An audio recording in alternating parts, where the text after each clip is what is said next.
વિભાગ એક્શન મોડમાં છે। શહેરના અસરગ્રસ્ત વિસ્તારમાં યુદ્ધના ધોરણે કામગીરી ચાલી રહી છે। 4 લાખ લોકોનો મેડિકલ સર્વે કરાયો છે। 1928 જેટલા લોકો તાવ અને ઝાડા ઉલટીથી પીડિત છે। 1000થી વધુ કર્મીઓ 30 જેટલી રેપિડ એક્શન ફોર્સની ટીમો કામે લાગી ગઈ છે। અસરગ્રસ્ત વિસ્તારોમાં જંતુનાશક દવાનો છંટકાવ કરાયો છે।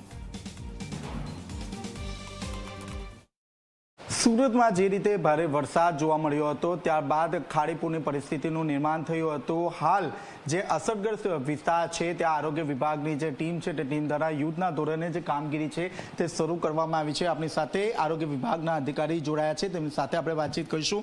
જે અસરગ્રસ્ત જે વિસ્તાર છે તેમાં કઈ રીતે કામગીરી કરવામાં આવી રહી છે?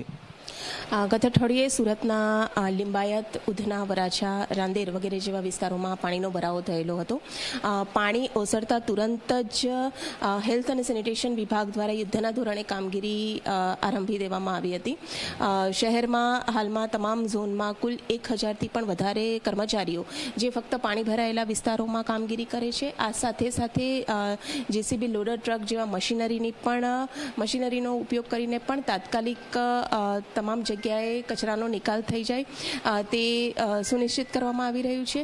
ઉપરાંત સદર વિસ્તારોમાં રોગચાળાની પરિસ્થિતિ ના ઉદ્ભવે તે માટે તમામ વિસ્તારોમાં રેપિડ રિસ્પોન્સ ટીમ એટલે કે મેડિકલ મોબાઈલ ટીમ પણ કાર્યરત છે, જે ઘરે ઘરે જઈને સર્વેની કામગીરી કરે છે। ઉપરાંત જે લોકોને જરૂર હોય માઇનર ડિઝીઝીસ લાઇક તાવ, શરદી, ખાંસી વગેરે જેવા રોગોની પણ તાત્કાલિક સ્થળ પર જ સારવાર આપી દે છે।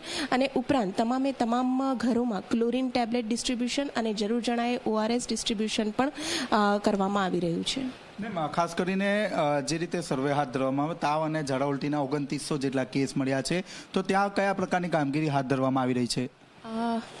હાલમાં જે વસ્તી કવર કરવામાં આવી છે સુરત મહાનગરપાલિકા દ્વારા, ટોટલ 4 લાખ જેટલી વસ્તીનો સર્વે કરવામાં આવ્યો છે।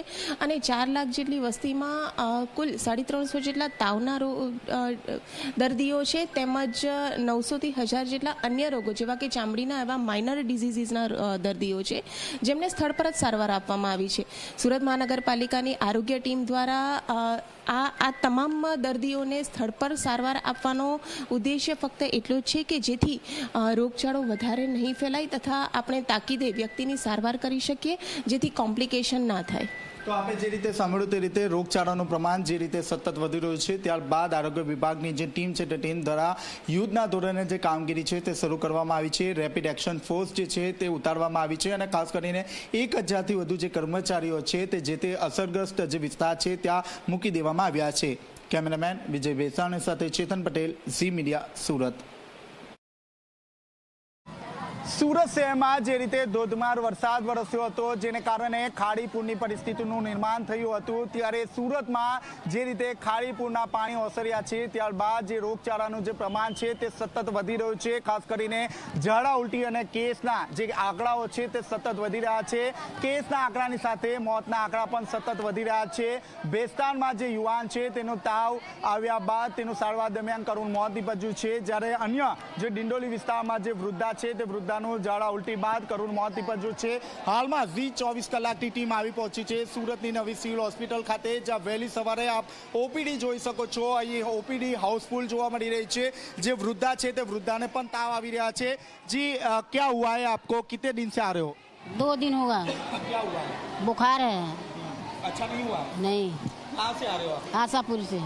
જી આપ જોઈ રહ્યા છો પાંડેસરા વિસ્તારમાંથી આવી રહ્યા છે, જ્યાં પાંડેસરા વિસ્તારમાં પણ ખાડી પૂરની પરિસ્થિતિનું નિર્માણ થયું હતું। આરોગ્ય વિભાગની જે કામગીરી છે તેના પર અનેક સવાલો હાલ ઊભા થયા છે, કારણ કે જે રીતે ખાડી પૂરના પાણી ઓસર્યા હતા ત્યારબાદ આરોગ્ય વિભાગ દ્વારા જે કામગીરી થવી જોઈએ તે કામગીરી થઈ ન હતી અને ત્યારબાદ જે લોકો છે તે લોકો ભોગ બની રહ્યા છે। જી क्या हुआ है बच्चे को?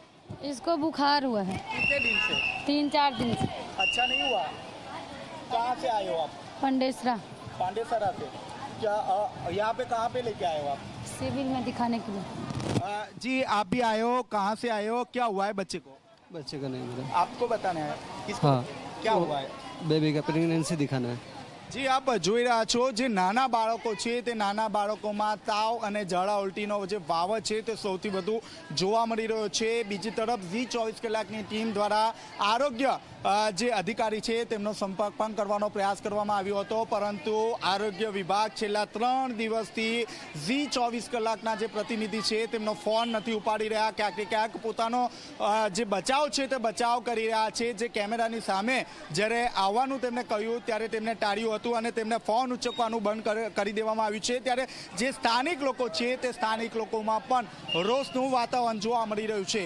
કેમેરામેન વિજય બેસાણી સાથે ચેતન પટેલ, ઝી મીડિયા, સુરત.